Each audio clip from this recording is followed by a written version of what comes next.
and welcome to the Rob Burgess Show. I am, of course, your host, Rob Burgess. On this, our 172nd episode, our returning guest is Jonathan Fowler. This is Jonathan's 50th appearance on the podcast. For a complete list of his previous appearances, check the show notes. Jonathan graduated with a BA in History from Indiana University in 2006. He's an unabashed left-wing political junkie. He has lived and worked in South Korea for over 10 years, trying to help the citizens of that great nation, hopefully, talk pretty one day.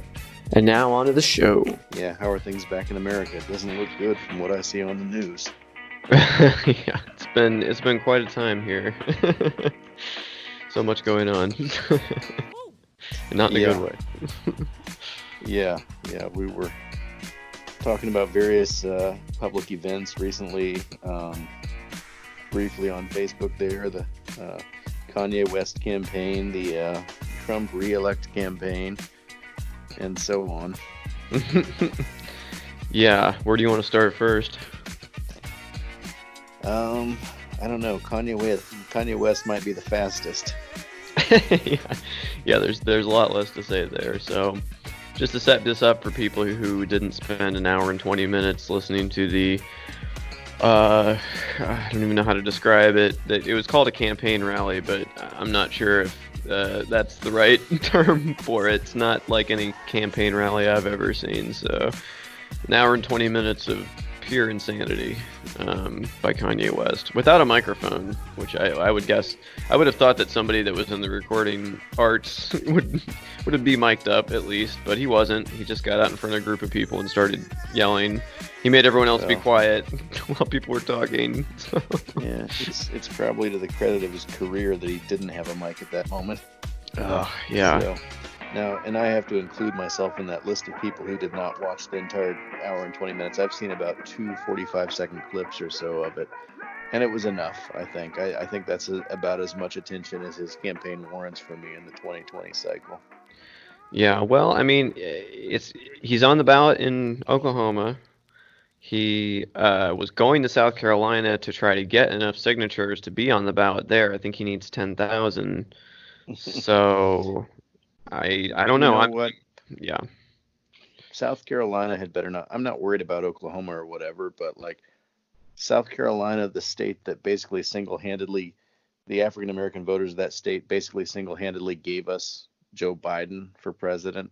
They better not fuck it up and peel off some portion of their voters for Kanye West and fuck this whole thing up. I swear to God, they better not do that. Yeah. Right.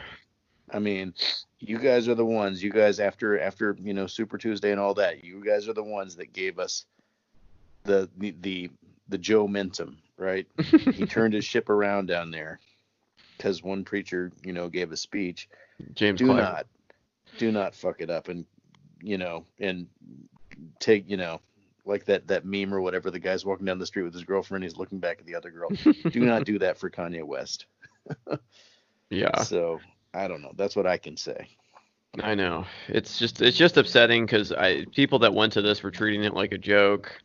I think, sadly, part of his message will resonate with certain people because he's talking about God and the Bible a lot, and he's against abortion. And I don't know. Like, I feel like somehow just the force of his celebrity will just peel off some people no matter what, which is just so upsetting because he's obviously having some sort of severe mental health issues, and it's a shame that no one around him has not tranquilized him for his own good.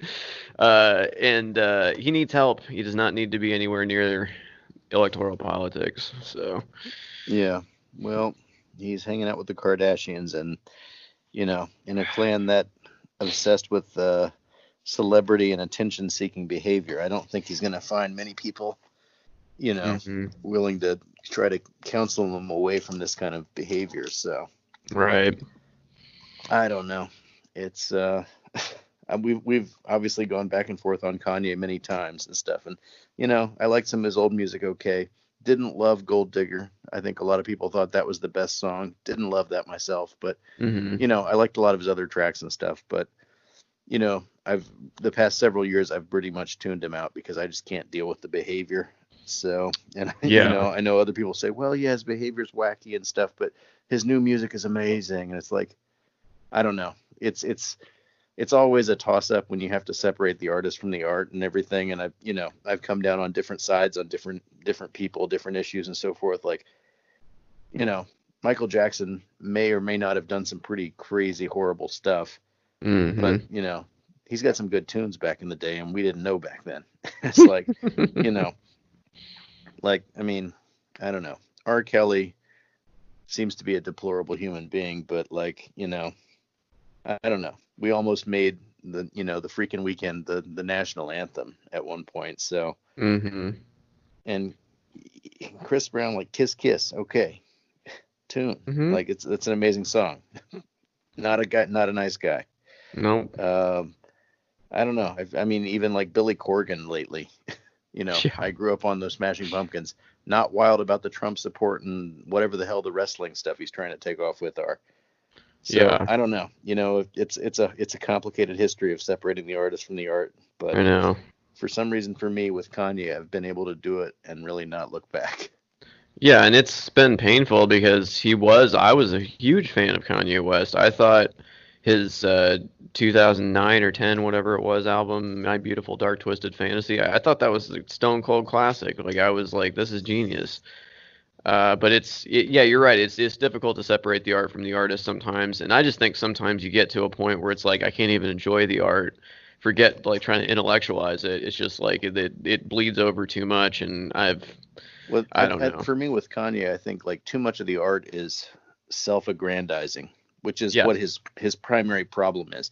If his art was like, I don't know, if he was doing a different kind of music, I think I could separate a little bit more, but because it's all, me all the time, most of the time, like that's the problem, so whatever. So, but anyways, yeah. So he's doing his thing down in South Carolina. The two clips I saw, he was sobbing uncontrollably, talking about something about his father and something about his daughter. I don't know what he was saying. So this was the part where he talked about abortion, one of the many parts. He was saying, let me go to Planned Parenthood. Yes. The statement is, in the Bible it says, thou shalt not kill. I remember that my girlfriend called me screaming and crying, and I was just thinking, because at that time I was a rapper, I was out there, I had different girlfriends and everything, and I just thought to myself, I want to word this in a way that, hey, I don't give a fuck, I'm going to word it like what I just thought of it. So my girlfriend called me, and I just thought to myself, please don't tell me that gay Kim Kardashian age. That's going to be the worst thing.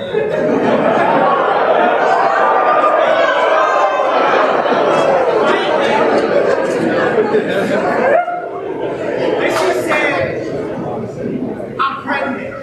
And I said, yes. And I said, no. So I'm going to tell you what was in my mind. She was crying. She said, I just came from the doctor. I was like, oh my God, what's in that damn age? Because I was having like, the rapper's lifestyle. So she said she was pregnant. And for 1 month and 2 months and 3 months, we talked about her not having this child. She had the pills in her hand. People know these pills where you take the pills, and if you take it, it's a wrap. The baby's gone. So I was sitting up in Paris, and I had my leather pants on. You already know, if you got leather pants on, you already know who this person must think they are. Right?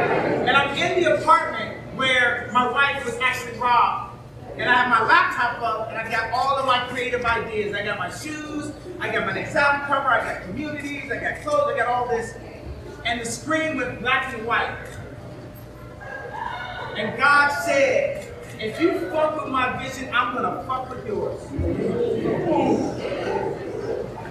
And I called my wife, and she said, we're gonna have this baby. I said, we're gonna have this child. I know people that are 50 years old that didn't have the children, that didn't have that child, that have never got to experience the level of joy that I experienced having a child. So even if my wife were to divorce me after this speech, she brought North into the world, even when I didn't want to. She stood up and she protected that child. You know who else protected a child? Who do you think might have protected a child? 43 years ago, who do you think protected a child? My mom saved my life. My dad wanted to abort me. My mom saved my life. There would have been no Kanye West because my dad was too busy.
And if you want to root it back, I know way too much about Kanye West, so if anyone has any questions, I'm willing to answer them. I feel that his train left the tracks, as it were, when his mother, Donda, died during a plastic surgery incident. This was right before his 808s and Heartbreak album came out, and I believe that is kind of where he lost the plot. Anyway, in that clip, he speaks about how his father wanted to have him aborted, and he had the same issue when, I guess, his child North was born. Like he wanted to get rid of that, but I guess Kim said no, and now he's like really happy that they kept it. He later on goes to say that every new mother should get $1 million. People seemed excited about that. How are you going to pay for that, Kanye? Said no one. Yeah, every new mother should get $1 million, but they won't. Yeah. Okay, so we're somewhere in between, pro-choice and giving every woman $1 million. So, yeah, that's our range of options, I guess. So, yeah, I don't know. The other clip I saw, he was saying that Harriet Tubman didn't free the slaves. She brought black people to be enslaved by different white people. When Harriet Tubman never actually freed the slaves. She just had the slaves go work for other white people. The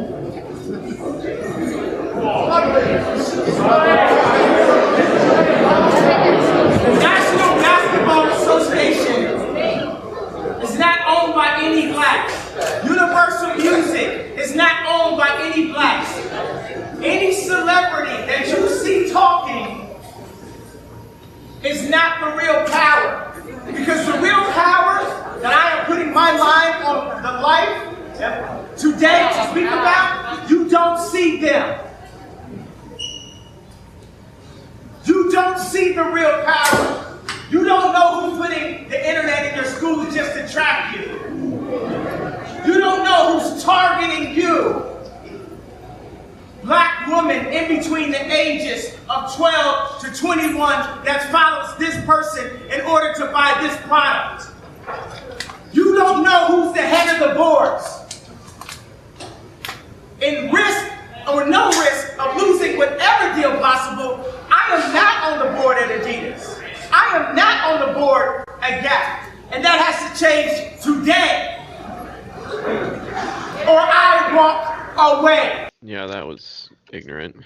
I'm sure. I don't know. I'm sure he's been hanging out with Candace Owens and people like that, so I'm sure that's something they fed him. Oh boy. Oh boy. Yeah. Enough said. I don't know, man. I've been off the Kanye train for a long time, I guess, but I don't know. Anyways, so there was that. We also had the Donald Trump interview with, I think, was it Chris Wallace on Fox News there yesterday? Yeah. The one journalist I believe they still have working at that place. Yeah. No, what about the young guy? You know, the gay guy? Who? The young gay guy? I don't know any young gay anchors on Fox. You'll have to enlighten me. No. He's like I don't know. He's youngish. I don't know. What's his name? It's like Chris or like Chris. No. Hold on. People in the audience. Something Smith. Yeah, I don't know. He's on Fox News. Isn't he? Like I don't know. I don't know who you're talking about. Shep Smith. Shepard Smith is not there anymore. Oh. Okay. I didn't know he was gay either. He's gay. What? Yeah, for real. I believe he's Bob, going you're a reporter, Bob. You need to go investigate this stuff. I'm not that kind of reporter. Does that fall under like lifestyle or something, or weekend? What is that? Entertainment? I don't know how you. Shepard TMZ? Smith. Shepard Smith is going to CNBC. He left Fox like a year ago. Oh, okay. Is he still under the embargo where he can't take on other work? No, I think he's probably out of that because I think they only have that run for like 6 months or a year. I'm not sure, but no, that's generous of them. Yeah. So, oh, he is gay. Wow. No idea. For real talk. It's wow. I mean that's what he's about. That was a big thing, like he said, like, whoever the, Murdoch or whoever was like, even though he was gay and he was open about it or something, he still was able to do his job and keep his job as like, one of the semi-straight news reporters on the beat at Fox News. Apparently he appeared in the movie Volcano, 1997. Did not know that. As himself. Probably also the last year Fox News had any credibility. Exactly. Well, okay. No, he's not there anymore. He's going to CNBC, but learning new stuff in real time. Well, anyways, I thoroughly enjoyed Trump's interview on Fox. All right, so I saw the clip. Let's see. I saw the clip where he was like, it was the defunding the police thing. There has been a spike in violent crime in America in recent weeks. We've seen deaths up in New York, deaths up in Chicago, shootings. How do you explain it, and what are you going to do about it? I explain it very simply by saying they're Democrat-run cities. They're liberally run. They're stupidly run. We have forced them in Seattle to end the CHOP because, we were going in that following day. You probably have heard it. We were getting ready to go in. We were all set. And when they heard that we were going, they set their police force. Liberal Democrats have been running cities in this country for decades. Poorly. Why is it so bad right now? They've run them poorly. It was always bad, but now it's gotten totally out of control. And it's really because they want to defund the police. And Biden wants to defund the police. Sir, he does not. Look, he signed a charter with Bernie Sanders. I will get that one, just like I was right on the mortality rate. Did you read the charter that he agreed to? It says nothing about defunding the police. Oh, really? It says abolish. It says fund. Let's go. All right. Get me the charter, please. All right. Chris, you've got to start studying for these. He says defund the police.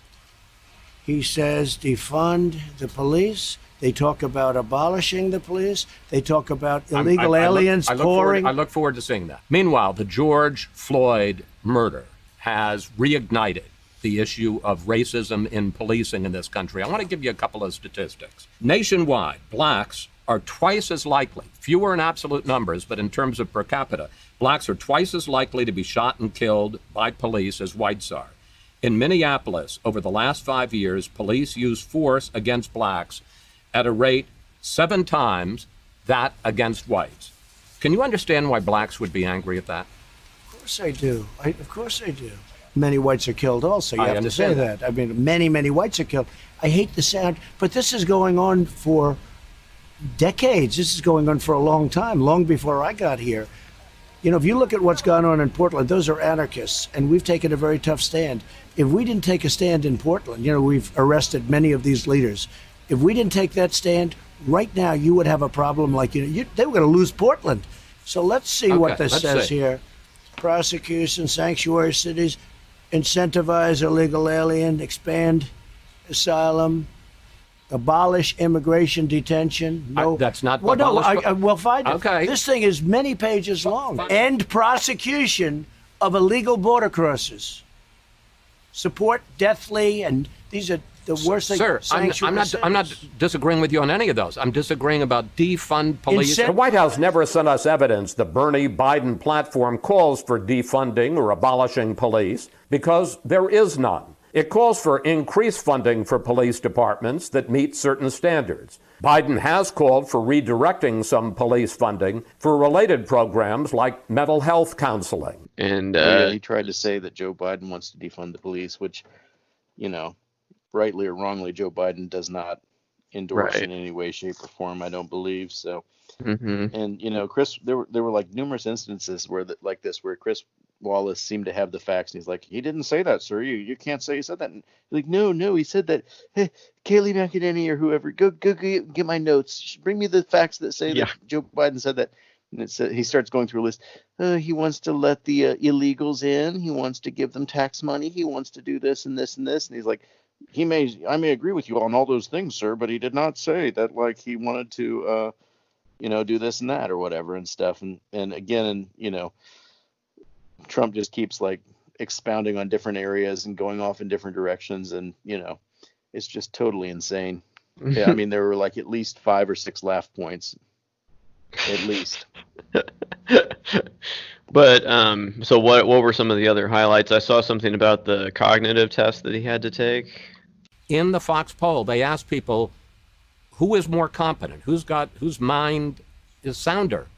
Biden beats you in that. Well, I tell you what, let's take a test. Let's take a test right now.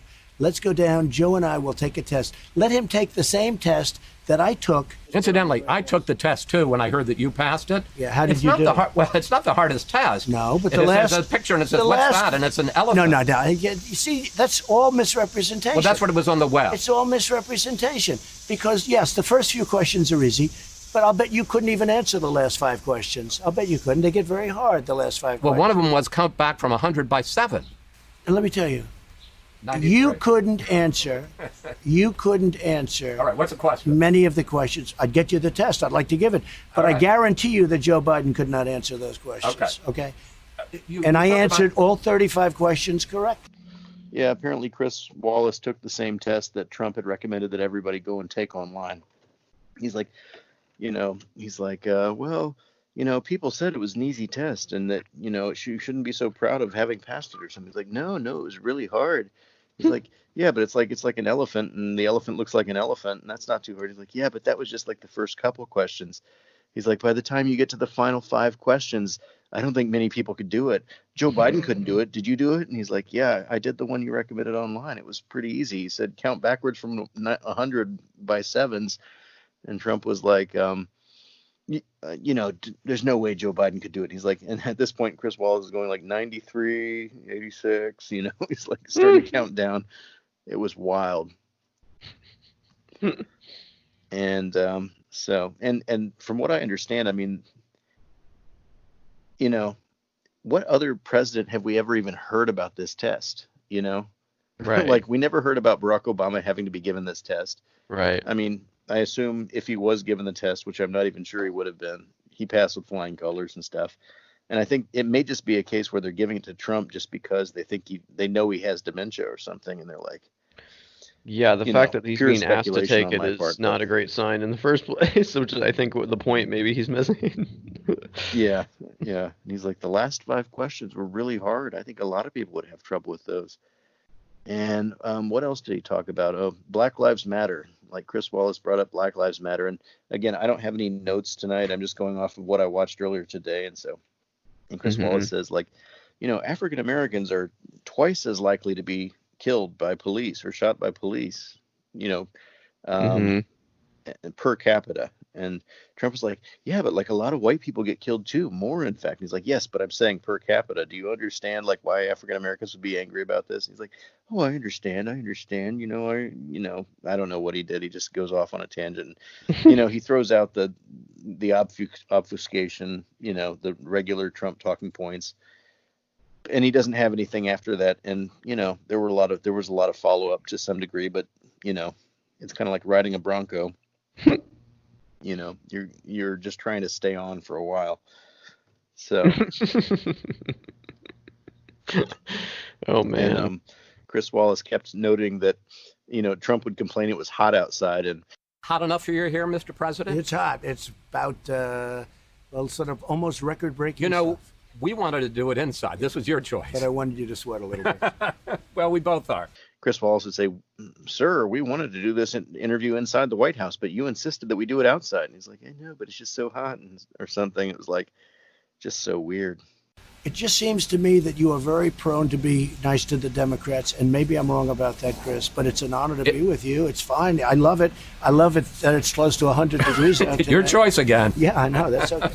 You know, he said, sir, I'm not saying that you're going to win or going to lose, but like if you lose, if they announce that Joe Biden is the winner, will you step down? He's like, well, I don't know. You know, I would have to see. And, you know, I think with the absentee voting and stuff, that, you know, it's very unfair. A lot of people are saying, and, you know, just all this stuff. And In general, not talking about November, are you a good loser? I'm not a good loser. I don't like to lose. I don't lose too often. I don't like to lose. But are you gracious? You don't know until you see. It depends. I think mail-in voting is going to rig the election. I really do. Are you suggesting that you might not accept the results of the election? I have to see. Look, Hillary Clinton asked me the same thing. No, I asked you the same thing in the debate. There is a tradition in this country. In fact, one of the prides of this country is the peaceful transition of power, and that no matter how hard fought a campaign is, that at the end of the campaign, that the loser concedes to the winner. Not saying that you're necessarily going to be the loser or the winner, but that the loser concedes to the winner and that the country comes together in part for the good of the country. Are you saying you're not prepared now to commit to that principle? What I'm saying is that I will tell you at the time. I'll keep you in suspense. Well, okay? Chris. And you know what? She's the one that never accepted it. I agree. She never accepted her loss, and But she looks like can a you fool. Can you give a direct answer? You will accept the election? I have to see. Look, I have to see. No, I'm not going to just say yes. I'm not going to say no. And I didn't last time either. Whether it's in 2021 or 2025, how will you regard your years as president of the United States? I think I was very unfairly treated. From before I even won, I was under investigation by a bunch of thieves, crooks. It was an illegal investigation. But what about the Russia, good? What about the good parts, sir? No, I want to go this. I have done more than any president in history in the first 3.5 years, and I've done it suffering through investigations where people have been, General Flynn, where people have been so unfairly treated. The Russia hoax, it was all a hoax. The Mueller scam, it was all a scam. It was all false. I made a bad decision on one bad decision, Jeff Sessions, and now I feel good because he lost overwhelmingly in the great state of Alabama. Here's the bottom line. I've been very unfairly treated, and I don't say that as paranoid. Everybody says it. It's going to be interesting to see what happens, but there's tremendous evidence right now as to how unfairly treated I was. President Obama and Biden spied on my campaign. It's never happened in history. If it were the other way around, the people would be in jail for 50 years right now. That would be Comey, that would be Brennan, that would be all of this, the two lovers, Strzok and Page. They would be in jail now for many, many years. They would be in jail. It would have started 2 years ago, and they'd be there for 50 years. The fact is, they illegally spied on my campaign. Let's see what happens. Despite that, I did more than any president in history in the first 3.5 years. Like, he's totally hedging that he's, gonna lose. If he loses, he's gonna contest it and stuff. Mm-hmm. I don't know. I mean, Yeah, he not doesn't to- even think he is the election. He doesn't even think the election he won is legitimate. So what does that tell you about when he's going to lose? You know what I mean? Yeah. It's yeah, the only reason he didn't seriously contest it was because he happened to eke out in the electoral college. But yeah, we're gonna see a lot of whining and a lot of crying before it's all over, I think. So I don't know. I've never in my entire life, really countenanced the idea that there could be a military coup in America and that would not be an entirely bad thing. Like, not to be undemocratic or whatever, but like, really, Mm-hmm. all enemies, foreign and domestic. What is this guy doing? He's killed 140,000 of us. Mm-hmm. Like, really? Like, we're going to give him another 3 months to fuck around and pretend he doesn't know what's going on and ignore the facts, ignore the science, and play games with his brainwashed cult of idiots and stuff, many of whom we know too well. Yeah, sadly. Who, want to fight the battle for the next 6 months about whether or not they can or can't wear masks in Lowe's parking lot or whatever. Oh my gosh. Like, people are getting killed. Mm-hmm. Like, a lot of people. It's absolutely unbelievable. It's when I saw a graphic at one point that talked about, numbers and stuff in wars. And they talked about, going back to the Civil War and everything, going back through World War I, going back through World War II. And in some of these cases, like, the absolute numbers were larger, but this was stretched out over several years. Within like 5 months or something in America, this pandemic is the killing rate of this virus is, it's beyond anything. It's beyond anything that we've done. Now, again, I don't know what the death rate of the 1918 pandemic or whatever was, but we've think about Vietnam. Now some people say, was it 20 years? Was it more like 10 years? It's a little confusing when exactly we were involved and when exactly people started dying and so forth. But that was like 58,000 people, Americans, over it roughly at least a decade. We've had more than double that in less than 5 months. I don't think that most Americans, including myself, can really even conceptualize like what that's doing to us. Yeah. As a nation, psychologically. I don't know what the consequence of that is. I mean, the consequence is a lot of people are dead, but as a nation, Right. I mean, when you look at how this has gone down in America and stuff, and people are just like, I think on one level, I think the Trumpistas or whatever, I think part of the reality denying this is like just the fact that they can't handle or comprehend how incredibly wrong and irresponsible they were to ever vote for this guy. And so, Yeah. Retreating into this fantasy land where everything's a conspiracy is easier than dealing with their own culpability. But I don't know where I was going with that, but Well, they've done studies that when people are presented with counter evidence to their claims, they don't change their mind usually. They just dig in deeper. I think that's probably what's going on here is it's just like it's the sunken cost fallacy. It's like I've spent this long defending this guy. I can't back out now. You know what I mean? I've already debased myself in front of everyone I ever knew, and it's like, how am I going to admit I was wrong about this? And it's like it's a cult. If there is such a thing as a cult, it's a cult. And if they're wrong about this, what does that say about every other issue that they've, what does that say about the climate? What does that say about, universal health care? What does that say about, any number of issues? If they admit that they're wrong on this, then they have to start thinking about, they have to really look hard at all the other issues that they may be wrong about. Newsflash, they're wrong about most of them. Yeah. And, and like until 2016 or 2015, I don't think I'd ever even heard of the Dunning-Kruger effect. But then suddenly you're reading like news pieces everywhere. What is the Dunning-Kruger effect? Did you know about the Dunning-Kruger effect? It's like everybody's talking about it all of a sudden. This is like the Dunning-Kruger presidency, the Dunning-Kruger era in Right. America, where Oh my gosh. the people who know the least are, wildly convinced that they're the most knowledgeable.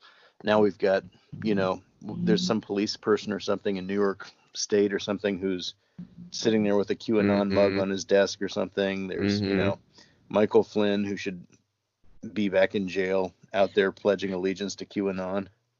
Yeah. Yeah, I think the days of being able to ignore that kind of stuff is over. It's just like it's too far ingrained. There's people running for Congress right now on the Republican side, obviously, who believe in that too. Yeah, it's mainstream as it can be now. It's the Republican Party is retreating into its the Republican Party has achieved its final form now.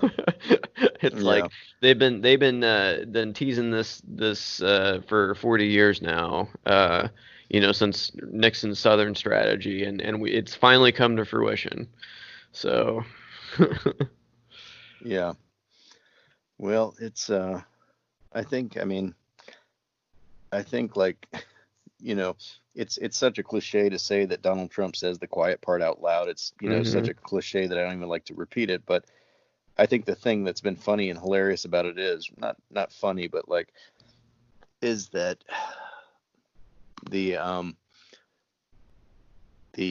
like, for example, so many issues like the Washington Redskins and the Confederate flag and all these issues that they've had plausible deniability on the racial element for so long, but under the Trump administration and with the way things are going, they're just like, yep, NASCAR, we're going to get rid of that. Yeah.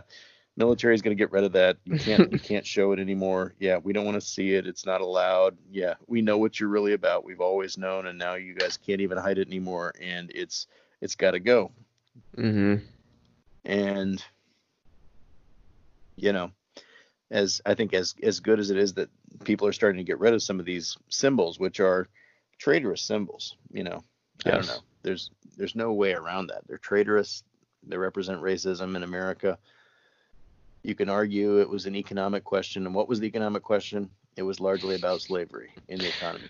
And you can argue it was about states' rights or any other thing, but you can also read the articles of whatever the people, the secessionist states wrote when they seceded, and they made very sure to put it in there that it was all about slavery. So go read the Cornerstone speech if anyone has any questions about why the Confederacy was created. If you want to know from their own mouths what the cornerstone of their revolution was, they told it very loudly. So there's that was a thing they made up near the end of the war and Reconstruction to try to soft pedal the states or whatever back into polite society, but it was about economic issues and blah blah blah. It's don't buy it. No, it's ahistorical. Yeah. Not that I need to tell you that, but yeah, and it's just so many things like I don't know. There's just like this, like just we have to protect the history. We want to study history. These motherfuckers don't know shit about history. They don't understand context. They don't understand. I hate it when I get flustered and stuff on this podcast. But it's just like, and they're like, yeah, well, Germany and Poland they didn't say Poland, they said Germany. Poland and these countries, they didn't tear down Auschwitz after World War II. They left them up as a symbol of their history. It's like, they didn't leave up statues of Hitler, and they certainly didn't put up statues of Hitler afterwards. No. Which is what, the Daughters of Confederacy or whoever did. So in the 1920s, like 70 years after the war ended, just to reinforce Jim Crow. Yes. Yeah. And as important as all this stuff is, it's frustrating that we're fighting about these symbol issues, these culture war symbol issues, right? And really, I think what people are asking for is police reform. Some people going further than that. They want defunded, disbanded, whatever. but that's what they're fighting about. And people are like, oh, well, we're gonna write Black Lives Matter on the street in Washington D.C., or we're gonna, on Fifth Avenue right in front of Trump. That'll goose him. Yeah, those are the same It's like, people that get excited when Nancy Pelosi does a sarcastic clap. yeah, it's ridiculous. I mean, it's nice that these things are happening, but it's like, in 6 months later, a year later, 5 years later, if this is all we've accomplished, and black people are still getting killed disproportionately by the police, like, we're gonna have to do it again. It's like, I mean, this isn't what people are asking for. Mm-hmm.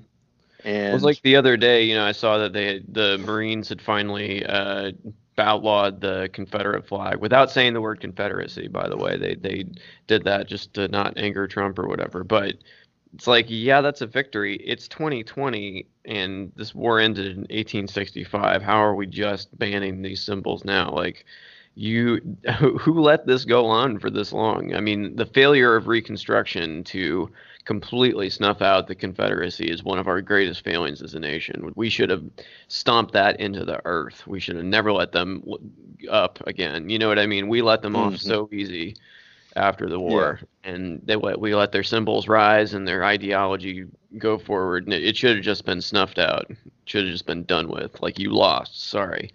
Yep.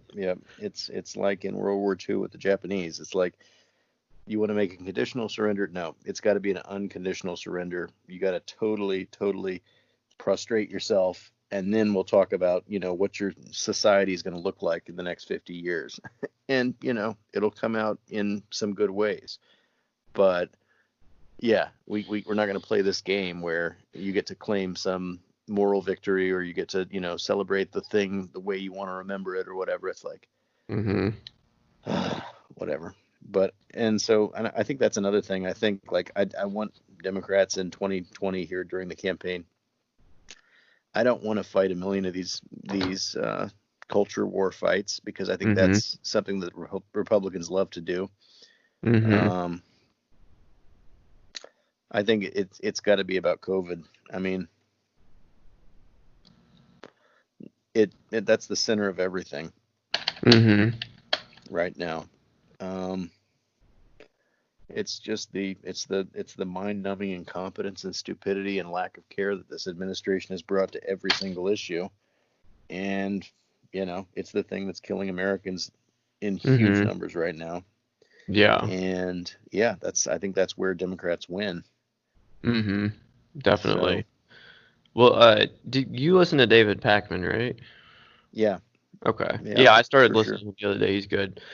He was mentioning the other day on his show that he doesn't think that it's possible for it to be contained by the election at this point, even if they wanted to, because the cases are going to still keep coming, even if they locked everything down right now, and they apparently have no intention of doing that. So that ship has kind of sailed. So yeah, I do think that's probably the most winning issue, just because of how terribly. I mean, he can't just. It's the one thing he can't just.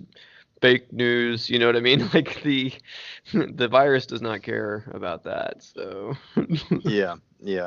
I mean, this is as horrible as it's been, and it's been horrible. And we'll have to talk, off air or something. But I think we both know somebody, a family member of somebody we used to know, who has died of this and stuff. And we'll talk about that off the air or whatever. But like, it's horrible. It's an absolute nightmare. I don't want to get it. I don't want anybody to know to get it.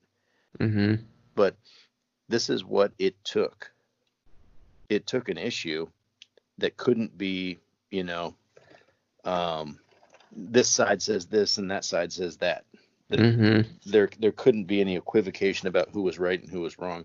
It took an issue like this to, finally wake up some small percentage of the Trump supporters who voted for him in the past and were ride or die Trump until this point. It took a freaking fire like this to burn through everybody's community to disabuse some of them of their diehard support. And, there's still a lot of dead enders out there who this isn't even going to do it. So, I think at this point it's probably mostly from embarrassment. Yeah, no kidding. Yeah. At this point, I mean, they had, just think about this. Back in January, back in February, the Senate impeaches. Mm-hmm. Maybe Mike Pence comes in. Mike Pence is a scumbag, but could he have done this bad of a job if he'd tried? Right. Unlikely. Yeah. You know, this is a uniquely bad job. I mean, it's like, Mm-hmm. you know, you could pull any American off the street to be the president, Mm-hmm. and most of them are going to say, okay, what are my scientists saying? Okay, well, let's do that then. Mm-hmm. You know, they found the one guy, aside from maybe Kanye West, who wants to be a contrarian about everything. Mm-hmm. And it's been hilarious watching him scream about, we have to open the schools have to be opened back up, our children Oh, are losing man. education. And he's like, look at Europe, look at the Middle East, look at everywhere else, they get to open their schools, why don't we get to open our schools? Because, motherfucker, you didn't do what they did 2 to 3 to 4 months ago. Mm-hmm. So it's like, why does Bobby get to eat some cake and I don't get to eat any cake? Because you didn't do your homework, motherfucker, and Bobby did. So 3 or 4 hours ago when he was doing his homework and you were, whatever the hell you were doing, it's like, yeah, you don't do what you're supposed to do in the past, and so you don't get the nice things that the other people get in the future.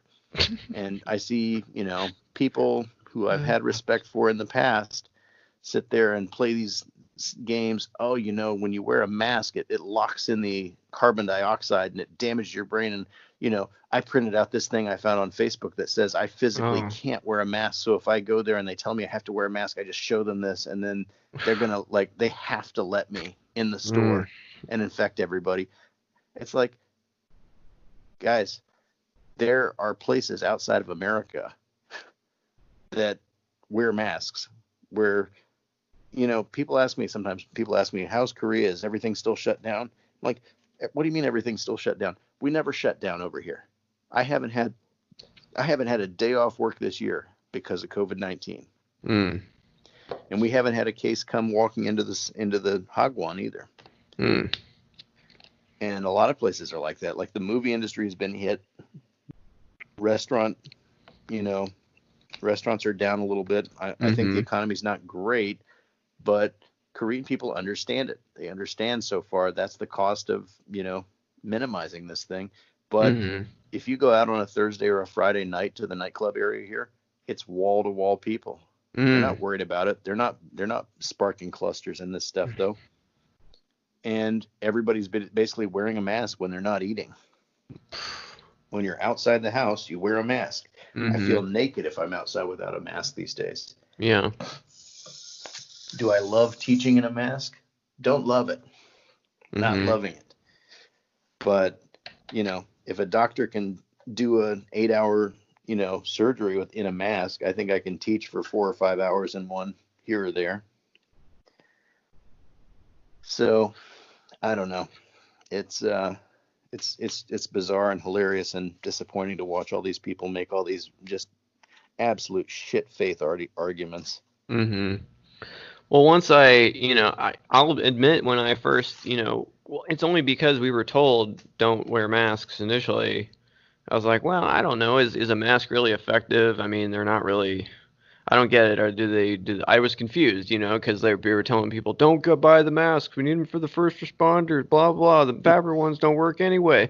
I was like, all right, fine. I mean, even the Surgeon General was saying that. And I was like, all right, well, I mean, all right. That's part of Trump's thing, even Anthony Fauci got some things wrong. He said don't wear a mask, then he says wear masks. I don't know what to do. Nobody knows. Everybody's been right, everybody's been wrong. Just kind of like this false equivocation stuff. This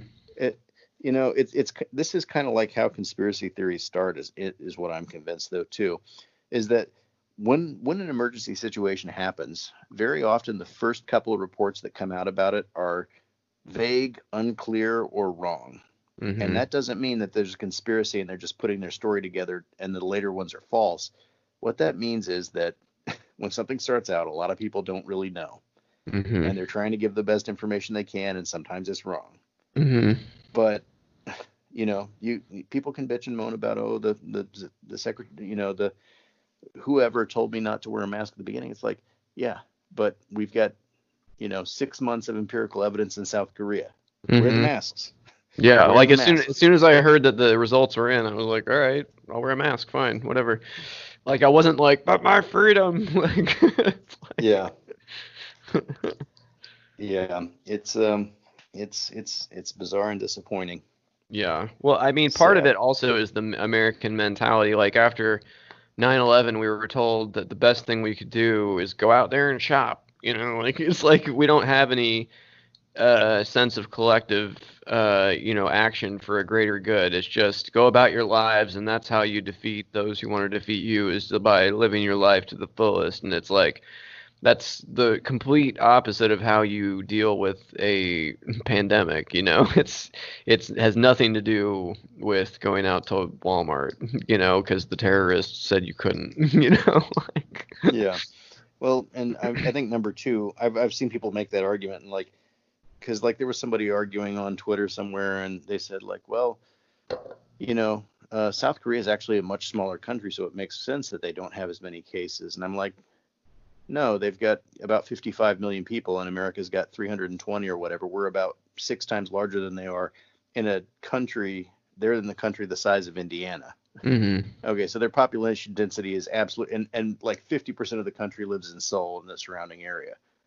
So the population density is absolutely insane. I mean, outside of like certain parts of New York or Los Angeles, I don't think that anywhere else in America would have the population density we have over here. So if you're looking for and they've got an aging population to some degree, and I don't know. And I was like, and they're like, yeah, but like, okay, but Koreans just like have a follow the thing, follow the culture mentality that Americans, we have, the rugged individualism mentality. I'm like, yeah, I mean, to some degree. And they were saying, and it goes all the way back to our founding fathers and fighting off the British. I'm like, I don't really know that it does. During World War II, buy war bonds, contribute this or that to the war effort, people are scrimping on food and stuff so that more food can be shipped overseas and so forth. Like, during the 1950s or, at any point in that time, I feel like in the 1950s, if the government told people to generally do something, most people were like, okay, the government says that's good enough for me, we're going to do it. Until at some point in the 60s, during some of the revolutions at that point when, rightly or wrongly, some of that stuff got thrown off. But I don't buy this argument that American culture going back to 1776 has been this continual, rugged individualist throwing off the yoke of the oppressor nonstop. It's like, I mean, ask not what your country can do for you, ask what you can do for your country. I mean, there have been so many instances and places in American history where people have tended to trust and follow the government. And this is a time where I blame Hollywood, to some degree. I blame Hollywood. Like we went through the 90s with all these movies where the kooky conspiracy theory is so wacky and he's so crazy, but oh my God, he's right. And he's the survivor, and everybody has to band around him because he was right all along. Independence we've idolized this kind of person for so long. Right. And it's like, no, some of these people are just wackos. They're fucking stupid. They're fucking crazy, and they're fucking dangerous. And they probably shouldn't be around children.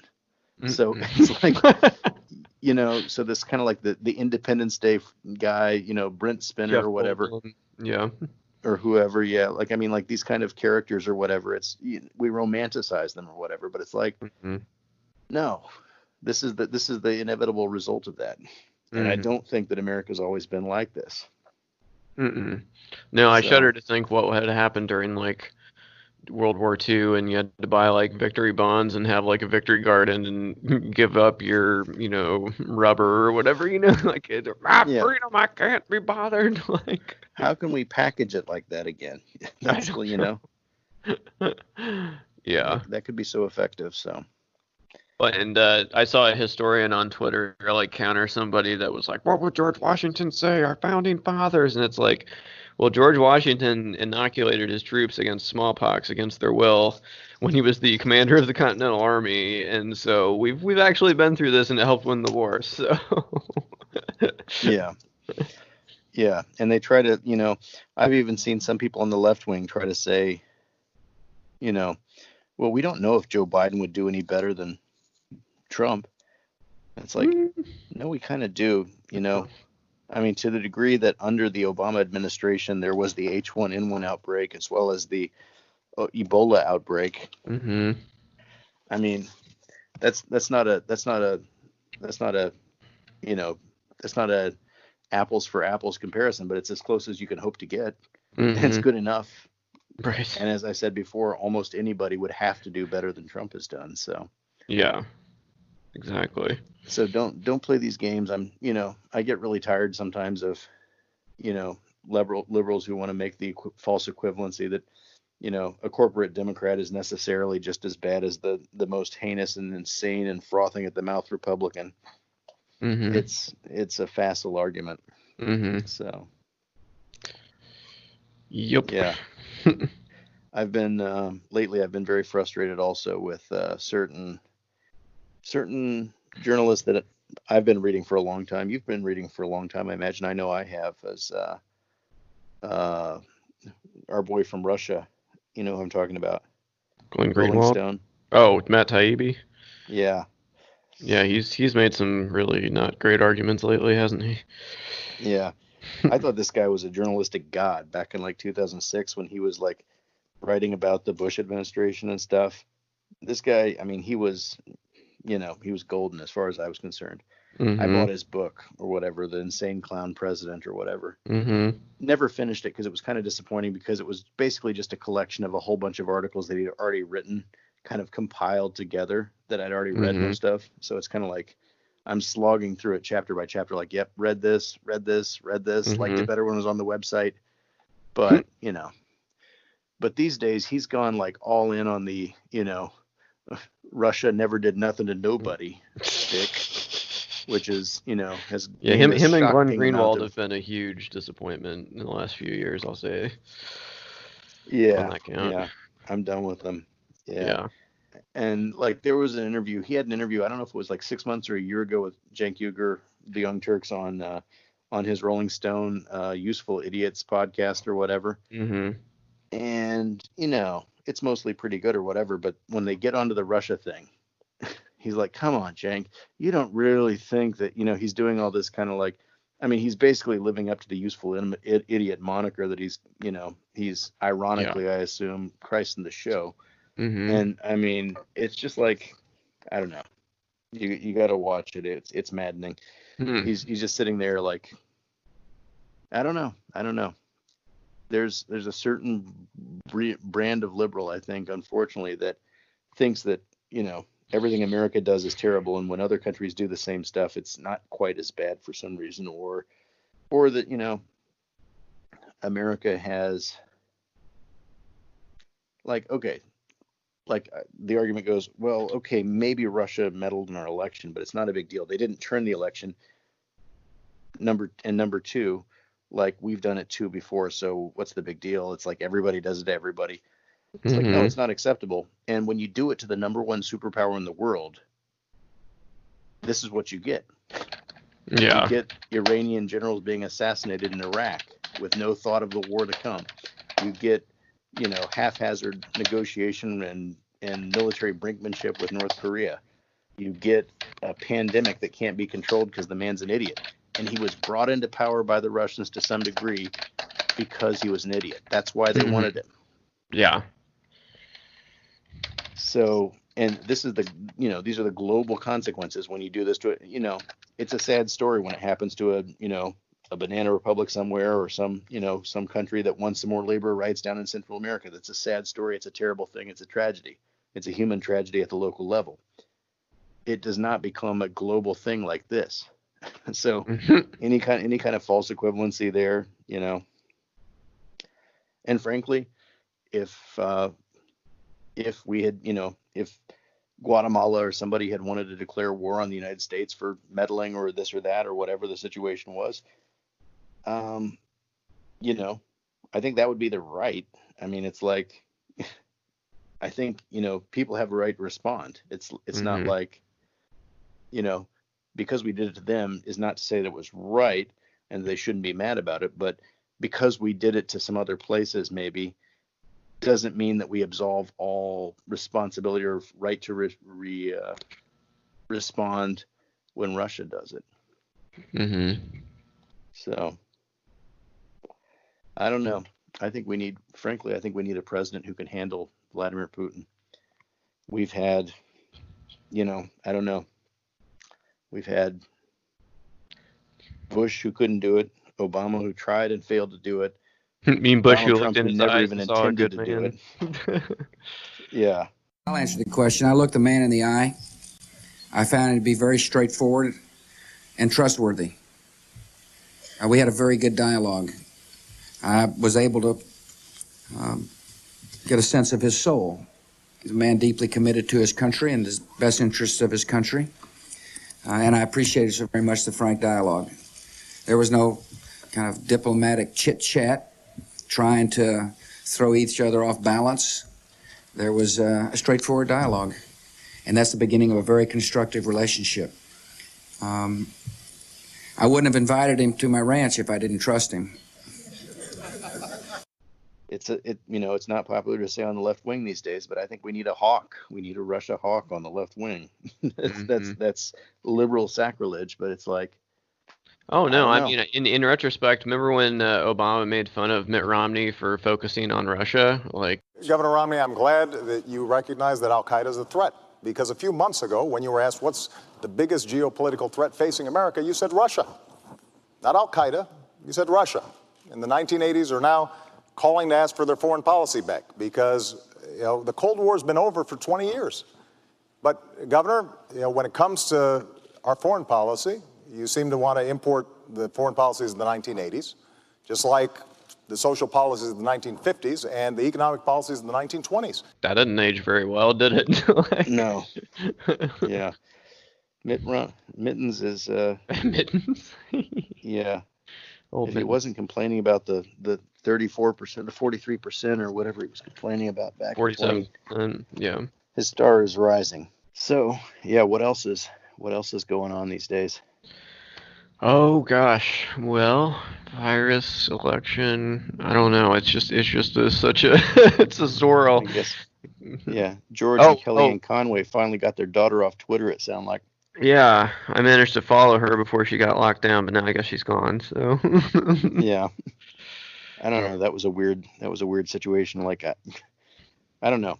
Whatever the hell those two are doing, like putting their daughter through it is absolutely child abuse. It's like, yeah. Why do they have to like? I'm always like James Carville and his wife, and like, why do people have to have like? I'm all for okay, like you can have your political differences within families. I'm not saying I personally would be. I wouldn't be with couldn't marry somebody. a Republican. No. I'm not saying I could do it. I'm just saying if someone else, if they feel that they, could do that, who am I to say? But it's like, why do you have to do this in public? It's like your wife is the The mouthpiece. track record isn't great, Bob.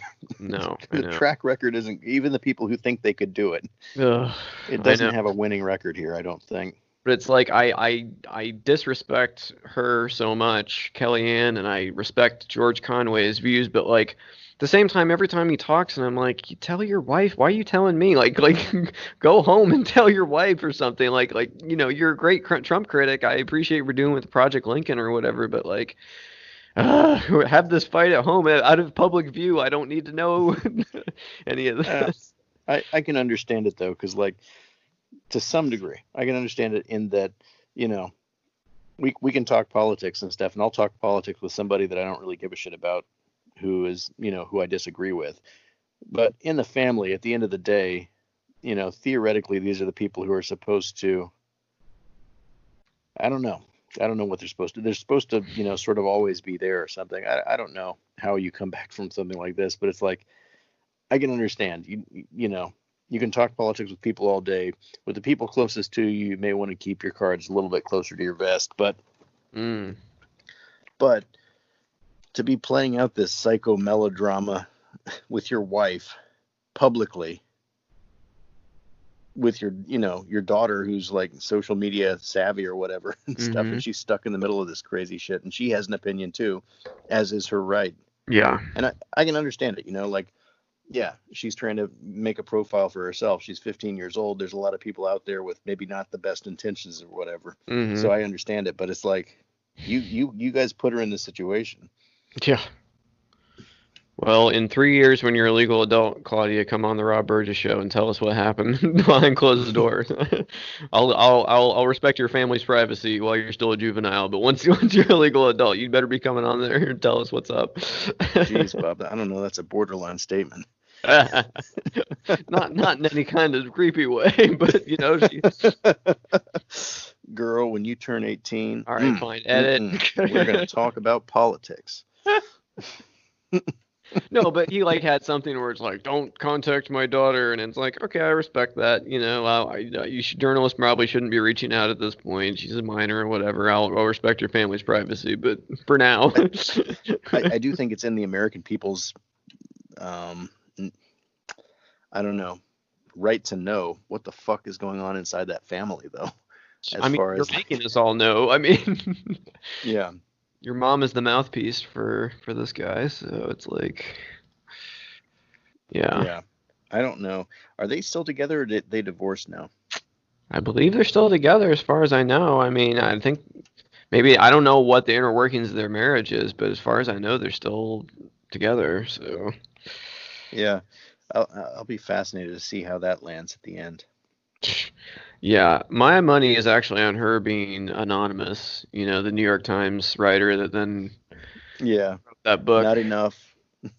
Yeah, not enough. It's Unforgiven. No, I know. No, but absolutely. Yeah, your revolution is over, Conway. No kidding. There's the unmarked secret police in Portland, Oregon, dragging people off the street, taking them who knows where. So that's fun. But yeah, there was a couple of days where it was like not even really clear that they were government agents or if they were, militiamen or something. What's stopping someone from going out and just buying some gear to look like them and then just yanking people off the street? I mean, if they don't tell you who they are, how do you even know they're legit? And not just for like accountability reasons, but they have to read you your Miranda rights, like no matter who they are, right? Am I wrong? Am I think taking that's crazy still in pills effect? here? I don't think that's, unless they could declare you like a terrorist or something. I don't know, but yeah, no. Well, I'm sure right. Trump has already declared like Antifa and Black Lives Matter and everybody terrorists or whatever. I'm sure that's all been done, but yeah, and a lot of people are like, you don't like this country, you leave, and it's like, you literally can't leave this country. Like, your passport is worthless now. Like, you can't go to the EU. You can go to Mexico maybe, and like 3 other countries, but like that's it. You're not welcome anywhere you would want to be. Yeah, right now. If I go back to America, I can't come back to my job in any kind of a reasonable, timely fashion. So. Yeah. You have to quarantine for who knows how long, but yeah. Well, anyways, yeah, it's a dark time.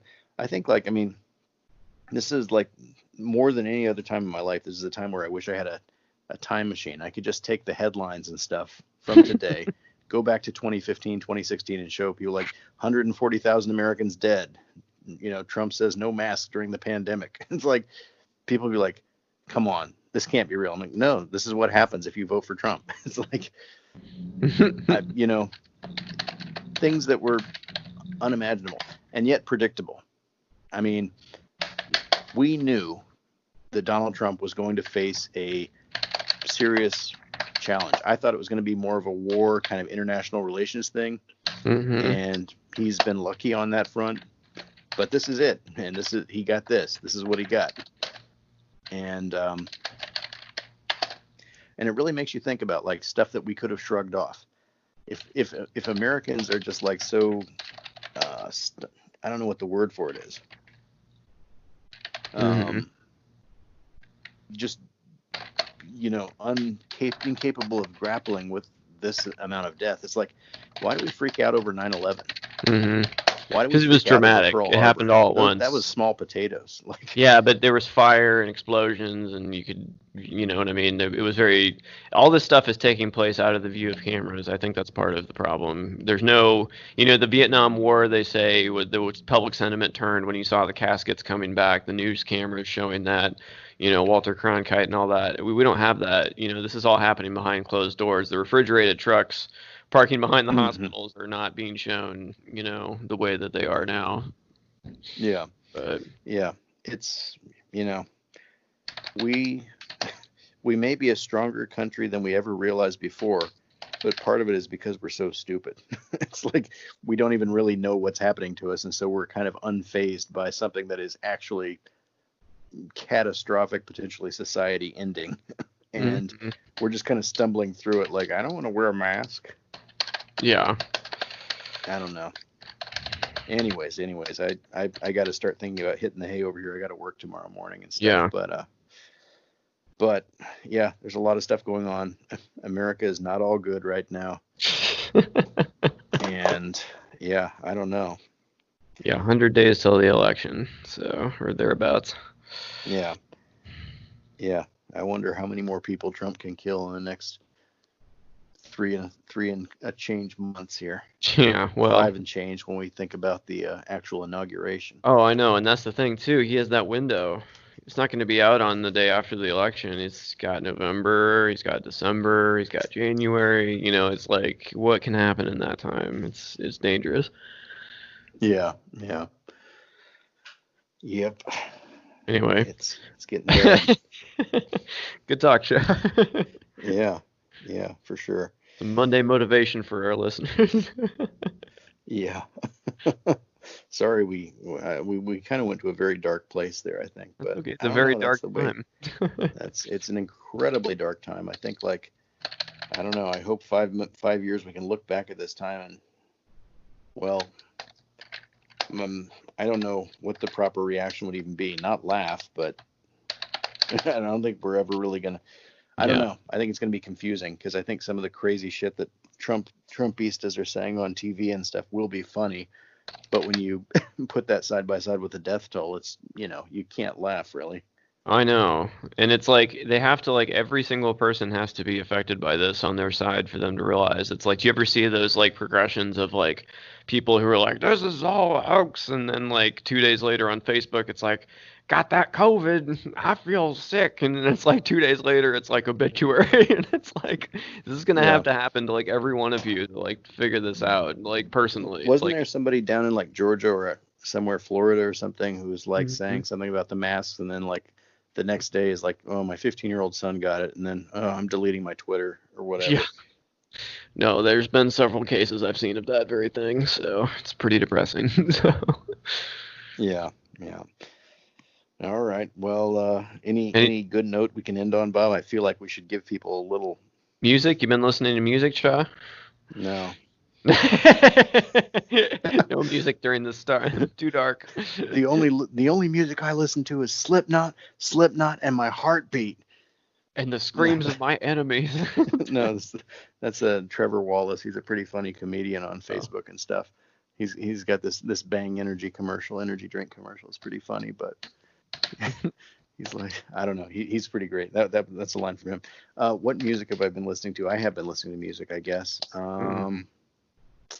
I don't know, man. I bought one good, I don't know, good news or bad news. I bought a electric unicycle recently, secondhand from somebody. Yeah. How do we not talk about that? Yeah, how's it going with that?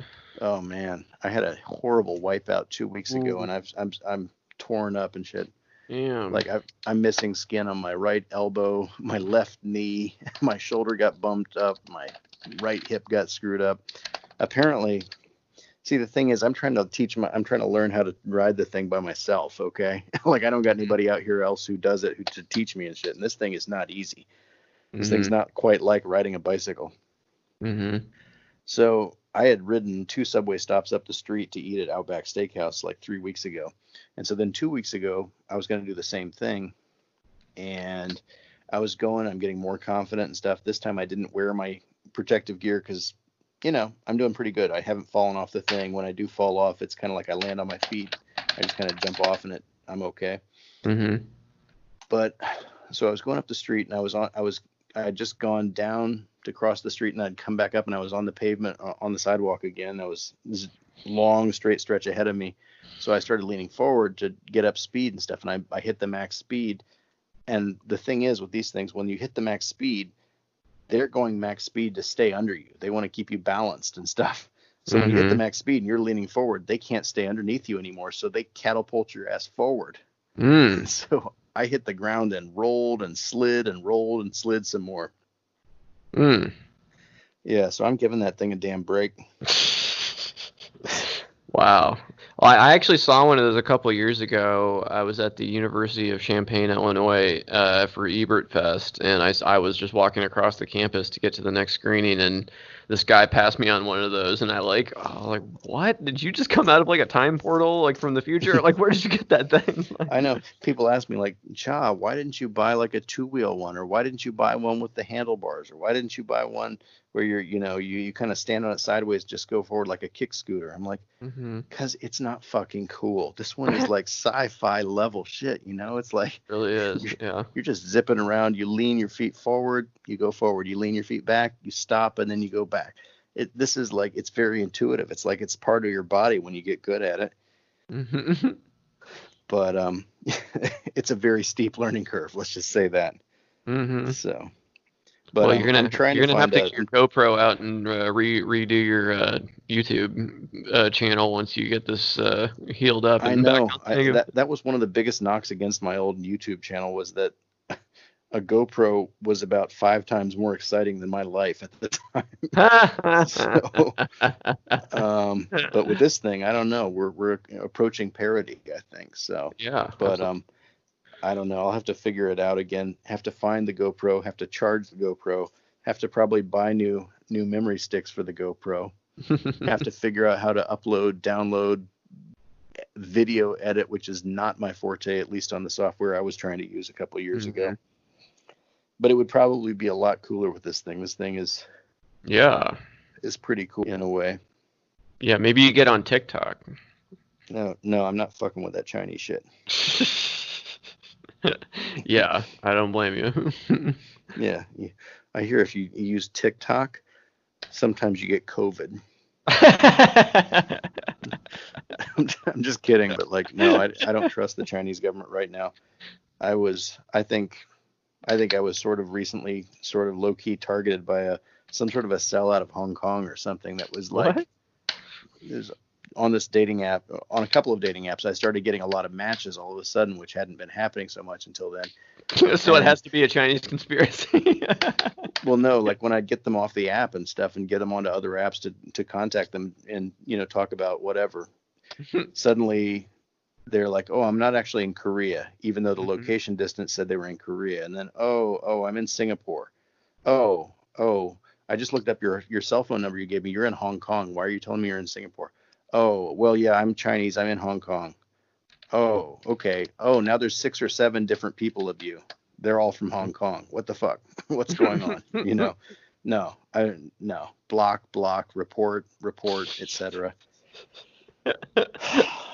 So, Bob, long story short, it's not easy being in the CIA, okay? That's all I'm saying.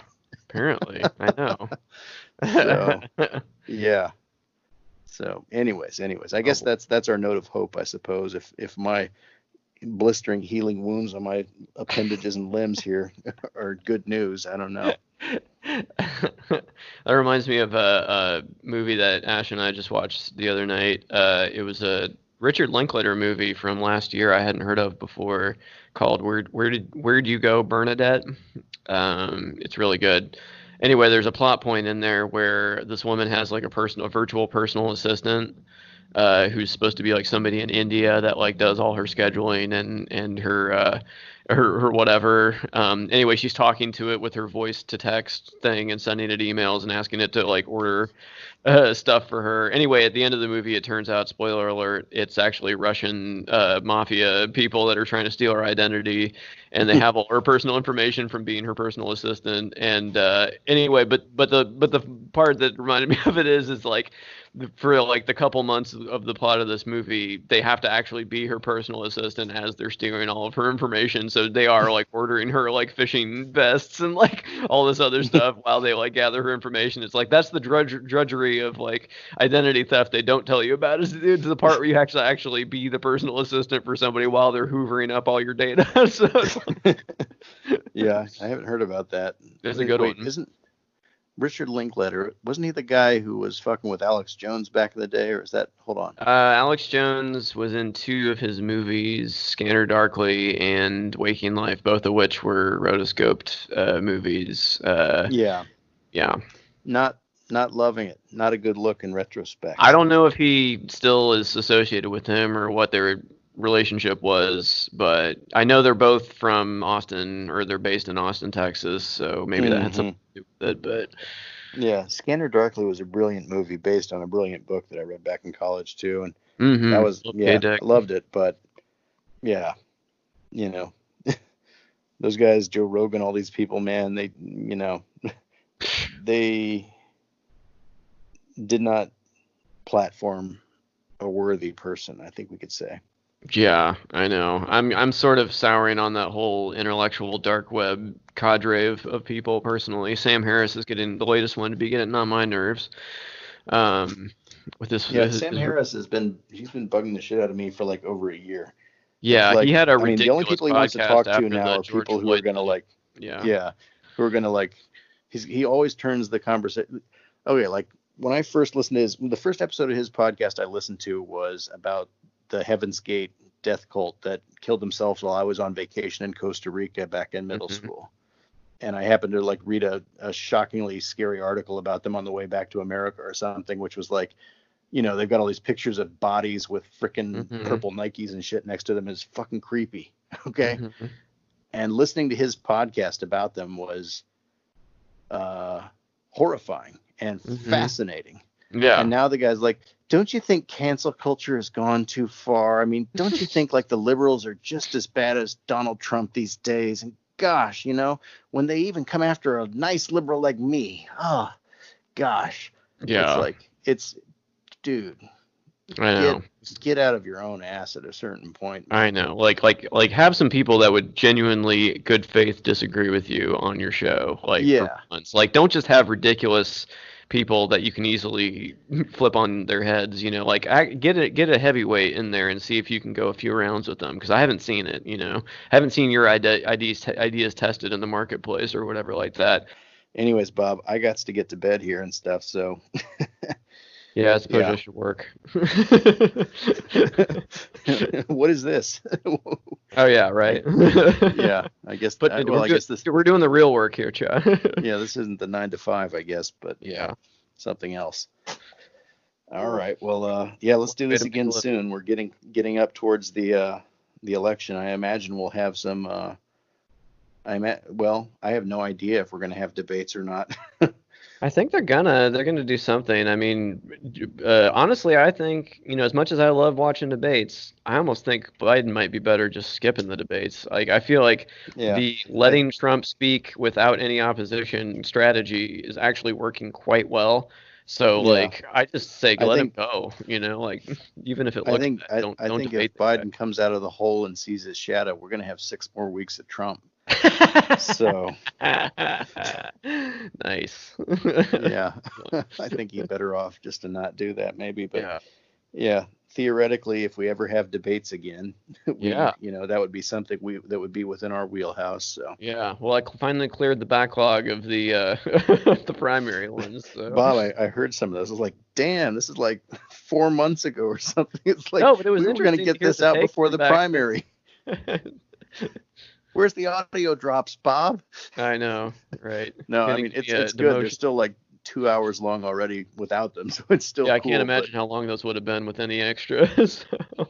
No, I know how hard it is. I remember when I was, you know, uploading my 17 videos to YouTube or whatever, the painstaking hours of agonizing editing that went into each one, and it just how at a certain point it just was not worth it anymore. I'm like, why don't I just talk into a camera and Facebook Live it? Yeah, we'll do it live, as Bill O'Reilly we'll do it live. But yeah, well, you're gonna get me to listen to that whole Fox News interview now for this one, so. Oh yeah, Bob, get ready some audio drops, because there's some beauties in there. I'm sure. Some real beauts. Yeah. So. All right. Well, yeah, I better let you go, Bob. Back to your work day and back to my sleepy time. All right. Well, let's do it again soon, man. Yeah, for sure. All right. Later on. Have a good one. Bye-bye.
Join the Rob Burgess Show mailing list. Go to tinyletter.com/The Rob Burgess Show and type in your email address.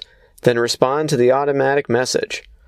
Also, please make sure to comment, follow, like, subscribe, share, rate, and review everywhere the podcast is available, including iTunes, YouTube, SoundCloud, Stitcher, Google Play Music, Twitter, Internet Archive, TuneIn, RSS, and now Spotify.